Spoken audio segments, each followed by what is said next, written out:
What's going on, guys? Thank you for joining us. We're back again for the Monday Night Show, and it's the first time the three of us are live. Here it is myself, Ryan, and Colin. Thank you for joining us, guys. Good to be here. And Good to be here. It is Ryan. Bit delayed. It is. Did you enjoy your Did you enjoy your holiday last week? Was Fantastic. very hot-ish. Very hot. 1 day of rain. Well, it's not too bad. But it starts this week. Now, no doubt everyone is very excited. The Premier League is back this week. So from next week, no doubt we will be reviewing quite a lot of the Premier League during most of the show. But we will try to keep versatile, talking about different leagues, which we're going to do this evening. We're going to start by just quickly talking about the MLS, Colin's homeland. No doubt you're happy about this, Colin? Yeah, no, it was a good weekend's worth of action. Yeah, I was going to say you had a successful weekend, so you'll be happy with that. We can start with that game if you want. Yeah, it was nice to see the Red Bulls finally get one over on the Philadelphia Union after dropping last week an absolute heartbreaker in the U.S. Open Cup and then one in the league so far. So our momentum is up well. We're 9 points behind DC with 4 games in hand. So yeah, things are looking good. I was going to say there's a few teams in the leagues in both conferences who have a lot of games in hand. Yeah, the scheduling gets a little weird in the league. It doesn't sort of even out more towards the end of the summer, September. It has to do with a lot of Open Cup and friendly obligations. So, you know, the bigger teams like the LAs and Red Bulls and things like that tend to have more friendly obligations in that. So it gets a little out of whack earlier in the season. That's how I mean. It's like Newcastle turn around in November and going, we can't play. We're going to go and play LA Galaxy this weekend. Yep. Just delay a fixture. Yep. But the good news for your club was you have a brother partnership now, and it's fair to say they linked up quite well.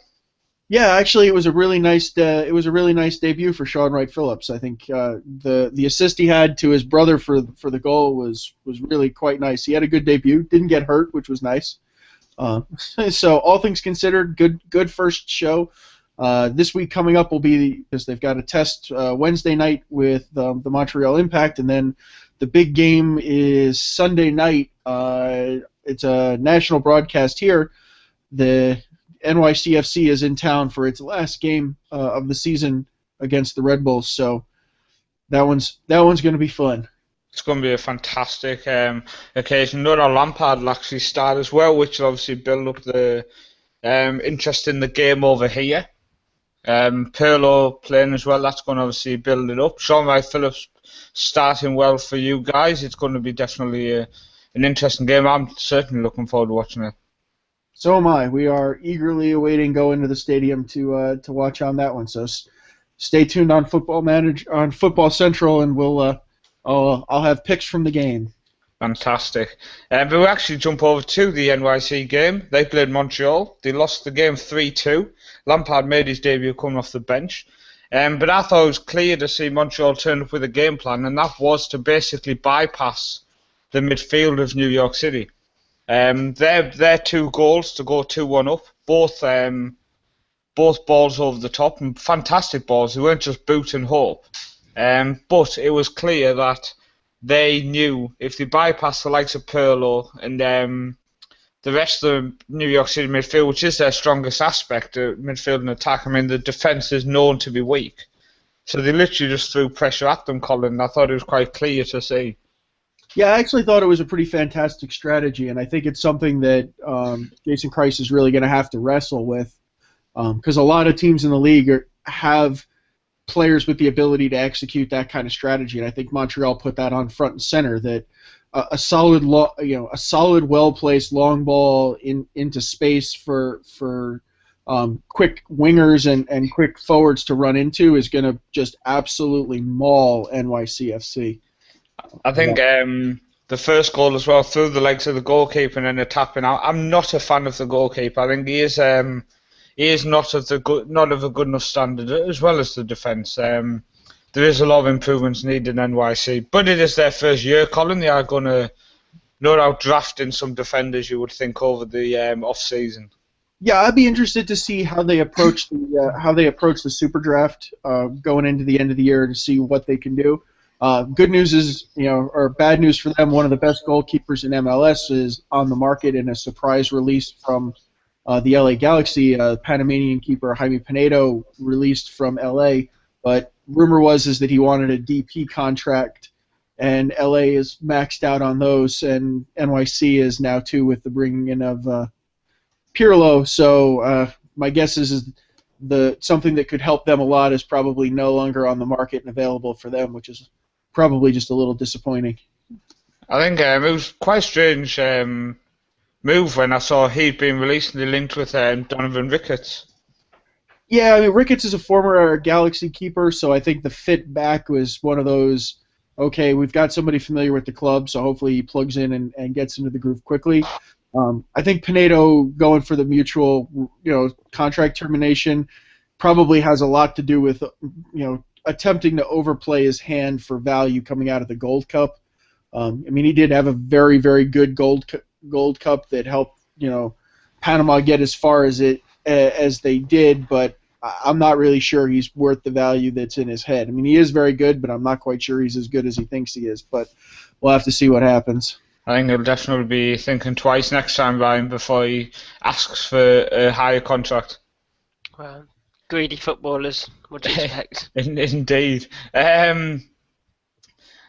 We'll just quickly move on. We're going to move on to the DC Real Salt Lake game. Colin, it was 6-4 to DC United. And can I just say DC United actually made history in that game, Colin. They became the first team ever to be 2-0 down 2 weeks in a row and to win the matches. Yeah, I all I've seen are players out of that game. I caught a little bit of the game, but I just don't know what to say. That DC seems almost invincible. That it doesn't matter what they do, that they go down, you think you have them on the ropes, and then all of a sudden they just find a way back. And by all rights, Salt Lake had them down pretty early and should have had them, done and dusted and buried, and they still found a way to just claw back. Well, the goals were absolute screamers in that game as well. Yeah. Just quickly downside before we go into the final game we're going to talk about. Just quickly, hello to Mark, just listening, pal. And Alex also saying, hello, I'm here. Bit late, but better late than never. No problem, Alex. We've only been live a couple of minutes. I'm just going to jump onto the Orlando game, Colin. It's really quite nice to see Orlando starting to get things together. And they had a bit of an odd week as well, with Sean St. Ledger being released for an undisclosed but serious breach of club Any conduct ideas? policy. No, I'm sure it'll come out at some point. I'm not sure, but to dump a guy who started 14 games from you cold like that, he had to have done something seriously wrong. He does have a history of falling out with managers. So, yeah, it's hard to tell, but it's really nice to see Kyle Larin, who's definitely in a Rookie of the Year conversation in MLS, is having a dynamite season, and it's nice to see them knocking on the door of the playoffs. They still have a little bit to go. They're tied on points, but behind the Montreal Impact. So if they can kind of get things together a little bit, it'd be nice to see them, kind of qualify for the MLS Cup playoffs in their first season. Yeah, I mean, what I would say, Ryan, is one of the best things I saw in that game was seeing Kaka literally burst past defenders, chasing balls to the corner, chasing back. He was tackling back. I just thought he had a fantastic game, and he actually looked extremely hungry to perform for the team. Where's Kaka? And of the game, I haven't seen many MLS games as I've wanted this year, but every time I've seen Kaka, it's just the Kaka that we know. He'll control the game, and that's exactly what he's been doing. Yeah, I mean, we're gonna ask Colin to have words. Obviously, they keep putting the MLS on a night, and I don't know what they're playing at. But kicking off at midnight, Colin, you're gonna have to sort that out. Yeah, unfortunately, it's a time zone thing. So blaming the time zone again. Yeah, wait till they start playing more on the West Coast. It'll be even worse. Yeah. Perfect. We're going to move on. It was Super Cup weekend, people. We had, for example, the French Super Cup, we had the German Super Cup, and we had the English Super Cup. We're going to start with the French Super Cup, Ryan. PSG 2, Lyon 0. It's just a game of, if anyone's seen it, PSG just dominated. I think me and you have only watched the highlights, and did you see anything from Lyon? Well, I saw two shots in 5 minutes from Lyon. I saw that they needed a right back, which they've certainly sorted out, Ryan. Have they? Are you joking me? They've signed Raphael from United. Oh, yeah, I've seen that today. Yeah. Brilliant. That would have worked fantastic if Ryan went, yes, they've snapped up a player from my club, Raphael, great player, and then you gave a little bit about the player. Let's try that again. They definitely needed a right back, didn't they, Ryan? They did. They've signed Raphael, who was always going to be sold. Do you know what, Ryan? I'm genuinely... I don't think he's good enough for the Premier League because I said someone on the group, his decision making and his positioning isn't good enough. But I genuinely wish him good luck. He wasn't the worst right back, and he had a lot of drive. He's very, very temperamental as well. Yeah. His temperament on the pitch. He got sent off in a very important game last season. Yeah, he flies. I don't think his fitness is up. Yeah, I don't think his fitness is up to Van Gaal standards either. So going to the French league where it's a bit slower. I think he might do well. Definitely. We'll see. It's not of a high standard, Colin, so he should fit in well. But what did you think of the game?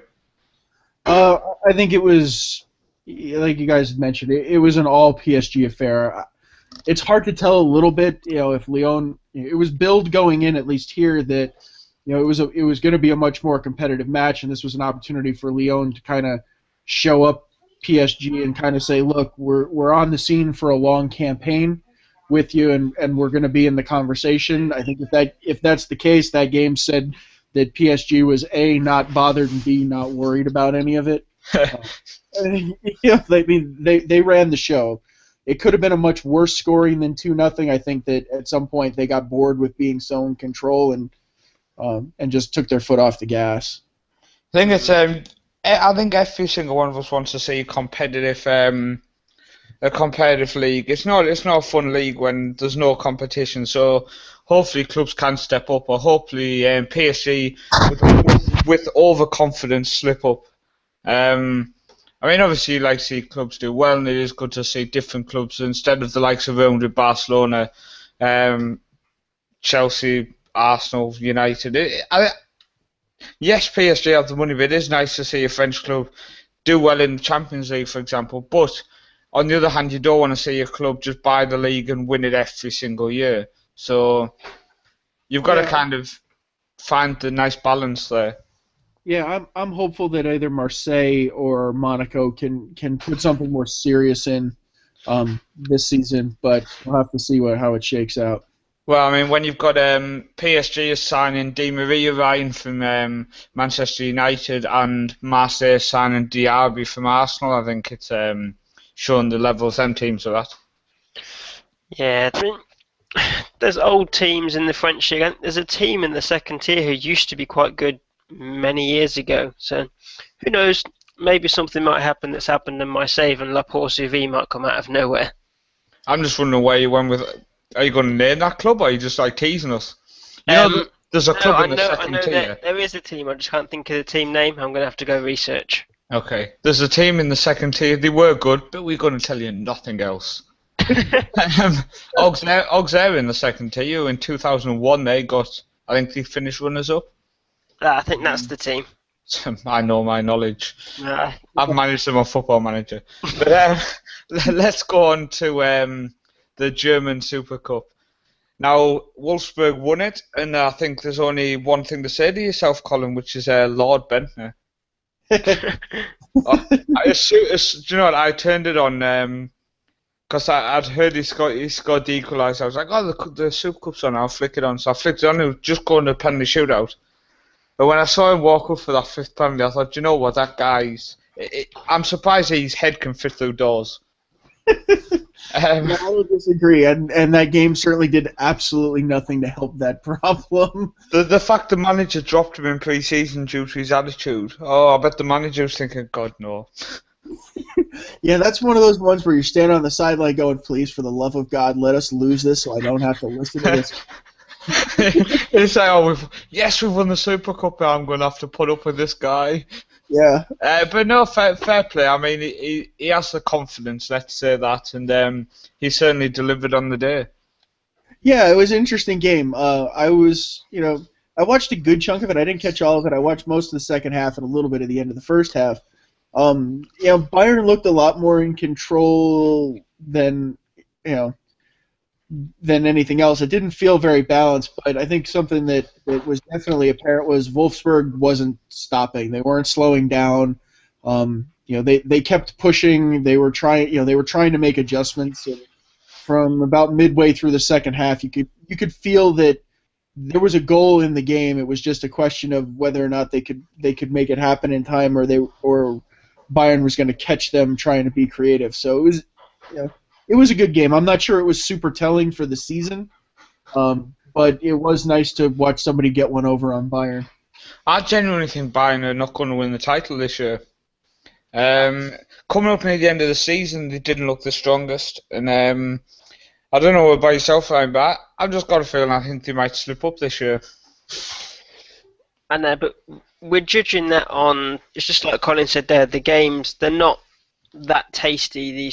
These Super Cup games at the start of the season. It's when they get into the season when we're actually going to see, are they up for it? Are they going to win the league again? Their new signing that Borussia Dortmund, Bayern Munich did sign this summer. Is it Douglas Costa they signed from the Russian club? Didn't they bring him in from Shakhtar? Yes. Yeah. He really impressed me in that game because I didn't think he'd suit the Bayern style coming from Shakhtar, but he played really well, putting in some good crosses, good passing. But Wolfsburg, like you said, they just battled on, and a goal was always coming, and unfortunately it's that man again who can't get his head through the door. Who knows, maybe Wolfsburg will go and win the league and he'll have more to brag about. Oh, God. But also this weekend was the Arsenal-Chelsea game. Now, people might know that I missed it. I was out house hunting. So we will go to yourself, Ryan, to start to talk about this game. I literally have just seen the goal and the result. I don't know about anybody else, but I was expecting Chelsea to win it, but Arsenal coming out on top. Goals from Oxlade-Chamberlain. Chelsea just looked pedestrian. I don't know if you'd agree with that, Colin, in the game. Yeah, I was with you. I really expected, if nothing else, purely for the Mourinho sort of Wenger thing that they have. It's hard to tell. It's not really a rivalry. It's not really, it seems like angry neighbors to me. But I would have expected that Chelsea would have come out, just that Mourinho would have had them fired up just to screw with Wenger one more time. And I agree. They looked uninterested. They looked uninspired. It was a very flat performance. Arsenal looked very solid front to back. Defensively, they were very well composed and very well put together. They were strong. They moving forward. They seemed, they just seemed very together playing it. I think it was a very good start for them for this one. I think this was a much needed kick in the pants to get their season started. I think what will be interesting in all the rumours linking Arsenal with Benzema, and if they continue playing like they did against Chelsea throughout the season, could they put in a title challenge this season? Ooh, Sorry, yeah. I think if they could attract Benzema in, I think it's something. I think it's something they're going to be in the conversation. I think that they've strengthened. Czech coming is a huge boost for them, and getting healthy again. Watching the Ox come back and Walcott and that. They have a very dangerous team. So I think they're beyond a top four question that usually hunts around them. I think that top two is not an unreasonable conversation if they can keep it together. I genuinely think they could challenge. I know I didn't see that game, but I've seen them play a fair bit in pre-season, and I think they were definitely missing the goalkeeper last year, the top quality goalkeeper. And they were definitely missing the likes of the Ox and Theo and stuff. So I think if they keep the players fit and with the squad they've got, I don't see why they can't challenge. Everybody says this every single year. And they keep saying, oh, they're getting that step closer, they're getting that step closer. But they really are getting that step closer now. The players are a bit older. The players have developed who he has been bringing through for a lot of years now. And I mean, this just could be their year, Ryan. It could be. That's why. I mean, I've watched them in the game and thought, is this a team that could come out of nowhere? Because we've not heard much of them in the league for quite a few seasons. When was the last time they actually won the league? I don't question that now. I can't even remember. Your football knowledge is supposed to be better than mine, Paul. Come on. Is it not 2001 or something? Or 2003 was the FA Cup, was it? Or was that the league? Wasn't it the Invincible season was the one that last time they won it? Was it? Was that 2003? Yeah. I think so. 3 or 4, somewhere in there. 2004, my mother says. No, well then that won't be that then. Yeah, I think the one other thing I got out of that game was how horrid Falcao still looks playing in the Premier League. Did he play? Did he? He came on. I mean, he's got that. I think Paul said it a few times last year when he actually played for me. He's got the movement off the ball, but when he receives the ball, he just looks like, what am I going to do with it? If no one's supporting me, I'm knackered. Oh, it was, I mean, he was the definition of, like, the elephant touch. I mean, as soon as he was on the ball, the defense didn't really have to work all that hard because he was going to cough it up to them. It was really, really quite stunning. I mean, we could end up in a few months' time, like, eating our words, and he could have scored 10 goals by January. Who knows? But I just can't see it happening. And if Cole's listening, then we'll see what he says. Yeah. We'll move on to the Scottish Premiership, which started this weekend. Celtic Ross County was the first game live, raising the flag at Celtic Park. And it was quite an eventful weekend. I'll just go through Saturday's results, which was Celtic 2, Ross County 0, Hamilton 0, Partick Thistle 0, Inverness 0, Motherwell 1, and Kilmarnock 0, Dundee 4. So that was definitely a destruction performance from Dundee, Ryan, beating Kilmarnock 4-0. Cool, yeah, I mean, Dundee, I know they've got all these young players. I've got John Sotar. Wrong team. Good knowledge. Yeah. I'll go with it. I'll tell you what, give me a second. Good players, and they're rolling through that team. Give me a second, Ryan. I've got an idea. So, Colin, Kilmarnock 0, Dundee 4. What a game. Yeah, so I started last year was really the first time I started watching the Scottish Premier League, and I'm amazed at how wide open the games are. And yeah, Kilmarnock was definitely on the wrong side of the law on that one. I caught some highlights of it. Yeah, the game was wide open. They got plucked. They got plucked apart in that one. So it could have been worse. It was ugly. For them, I think they're going to be glad it's over and moving on, although I think they've got a midweek fixture coming up the next week or two against Celtic, and I can't imagine that things are going to get a whole hell of a lot better. Well, I mean, you go through the results.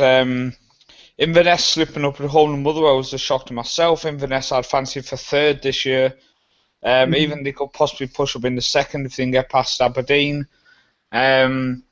Hamilton 0, Partick Thistle 0. I kind of expected a 50-50 game there. Celtic 2, Ross County 0. Celtic started quite well, but they kind of just died off. There was nothing really happening. I thought Craig Gordon should have been sent off when former Celtic player Irvine was through for Ross County, Colin, and he got took out. Yeah, I thought that was a big miss. Because I thought he could tuck that away, Colin. I don't know about yourself, but yeah, I genuinely thought he would have scored if he wasn't took out. Yeah, no, I agree. I think it was a pretty clear. I think, at least from the angles I had to watch it on, I thought it was a pretty clear-cut shot. I'm not entirely surprised that Celtic took their foot off the gas. I mean, they've got a big second leg in the third round qualifying for the Champions League coming up. I believe it's this week. It is in Kazakhstan. and Kazakhstan, and they only have a 1-0 lead going into that one. So it's not a huge surprise that they took their foot off the gas. My guess is that they've got their eye on getting to the group stages again this year. So not totally shocked that they slowed things down a bit. And just onto the Sunday games, the game you wanted to talk about, Colin, was Hearts 4, St Johnstone 3. Yeah, so if anybody has a shot or it's on replay, I highly suggest taking a look at it. It was really quite a good game. Hearts went up 2-0 in it, and St. Johnstone absolutely battled back to draw it. Then it was just back and forth. It was a really exciting game. Great second half of football. Definitely worth checking out. And Colin's Scottish club, Montrose, they lost in the Scottish League Cup, I'm afraid, Colin, 3-0 to Hibernian. Yeah, not a surprise. A shame. I am eternally hopeful that one day they will start to make the climbs that I've been able to make with them. Just looking down any other games on Sunday which stand out. Red Bull Salzburg lost at home to Rapid Vienna 2-1. That's a big shock early on in the Austrian Bundesliga. Not a massive shock, but the fact it was at Red Bull's ground, it's a bit of a shock. Obviously, a club linked to yourself, Colin. Yeah, unfortunately, we don't hear a lot about the other Red Bull clubs in there linked as much. They don't do as much cross-promoting, but yeah, a bit of a shock at home for them to drop early in the season. So hopefully it's not an indicator of things to come. It is quite strange how the clubs aren't linked more, Ryan. You would think a big brand would kind of bring them all together to kind of build up publicity, because, for example, Colin might buy himself a Salzburg top if the knowledge of all the clubs is a lot higher. You would think, but maybe they don't want to get involved with a team from the MLS, which would be stupid from their front, because if you can create more money for both clubs, but well, you would think they would. They're both owned by Red Bulls. Maybe Colin should go with the banner saying link with Red Bull Salzburg. Yeah. Just going down then, you have the International Champions Cup. Yesterday, Fiorentina 2, Barcelona 1. Barcelona not having the best pre-season, but obviously pre-season counts for nothing if they start the league in winning form. Porto got 3-0 victory over Stoke. So there's another result there. But is there any transfers that have stood out to yourselves before we go down some of the done deals? I think the Szczesny move to Roma. To Roma is an interesting one. I think it's one of those where sort of the same we were talking about Raphael moving into France and the game slowing down being a benefit. I think the game slowing down a bit in Italy is going to be a much bigger improvement for Szczesny in Italy versus the game in Arsenal. And I suspect he's also going to be under a fair amount less pressure than he was at Arsenal, so I think that'll help. Mm-hmm. Yeah, definitely be a big help. Obviously, the less media attention as well. Just quickly, a couple of deals was Bobby Zamora's gone back to Brighton. People around my age will actually remember when he was very successful at Brighton. Not that Ryan is too young for that. I remember. Oh, he remembers. Yeah. He remembers that, but can't remember a player leaving his own club today for some reason. I just remember the song for Zamora. Oh, I'm not going to sing it though. Connor Wickham has left Sunderland for Crystal Palace. A player who I actually quite liked when he was at Ipswich was linked to Newcastle. He's gone from one shit club to another. So well done him. I actually saw a really interesting series, and I don't remember who was talking about it on Twitter, about his mental strength really being his liability for taking the next, for really taking that next step in his career. So I actually disagree with that. I think the issue there is that Sunderland have totally screwed this kid. Because he played up front for Ipswich, played really well for Ipswich, got touted by a lot of clubs, and then he's gone into Sunderland, and for most of his early career, they stuck him on the wing. And then when he actually had a good couple of games and scored some goals, they decided to stick him back on the bench as soon as players come back. And I just think that kind of treatment doesn't help Colin. Yeah, I think it gets in. Some of that kind of stuff really mucks with you. But I mean, he had a really good opportunity. I mean, I think he had a pretty good opportunity to kind of step up, even though it was you know a lower end team. I mean, we've seen lots of guys. Obviously, like Danny Ings parlayed that into a great move to the bench. Charlie Austin, same sort of thing. I mean, you have guys that have the talent that can separate themselves to put themselves at least in positions for bigger moves and better things.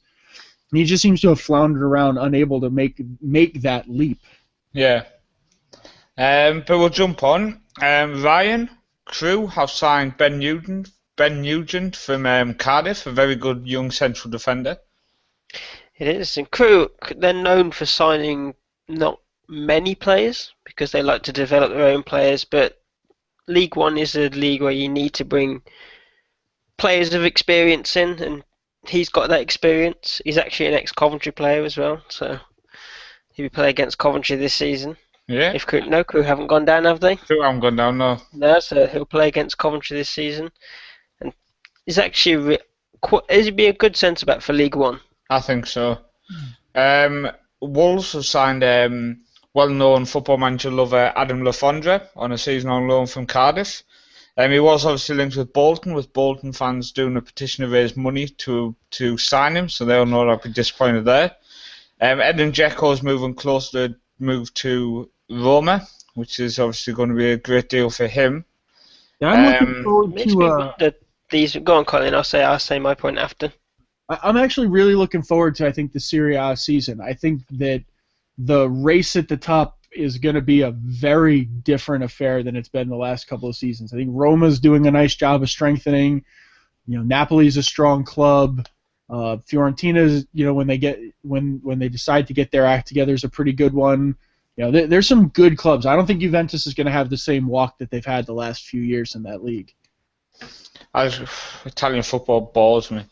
It reminds me of Spanish football as well. The cameras and the stadiums now, it's all so dull and awful to watch.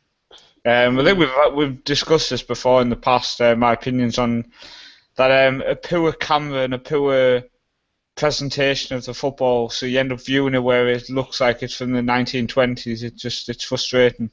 I think. I'll go back to the point that I was just going to say before Colin. I'll let Colin go first. It makes me wonder. Man City, they've sold Jovetic. It's looking like Dzeko is going to leave. Do you think they're going to put a late bid in for potentially a good striker later on? Maybe a transfer deadline day saga? I think they're more looking, Ryan, for that winger-style formation now, aren't they? The 4-3-3. And they were very heavy. Or they're looking at Salin. Or they're looking at Salin and then putting in a hefty bid for Kevin De Bruyne. Because he's been linked throughout the whole transfer window. Again, that would point to the formation, wouldn't it? I mean, they were very heavy for the 4-4-2, striker-wise. So they have cut down now on the strikers, which does point towards that 4-3-3 and having some wingers, which I personally think is such a good move because that's been City's issue, hasn't it? They've been trying to go up against big clubs. And they've been playing a 4-4-2 and getting completely overrun in midfield. So obviously playing three centre mids or a holding guy and then the two wingers with just Aguero up front, for example, it's going to be a lot more stronger, Colin. Yeah, I agree. It would be very interesting. I think Ryan's point on the De Bruyne bid would be a very interesting thing to see what Wolfsburg would do with. Because in order to pull him off that club, you're talking about serious dollars they're going to get put down on the table. You're right before the Bundesliga you're right at the beginning of the Bundesliga campaign.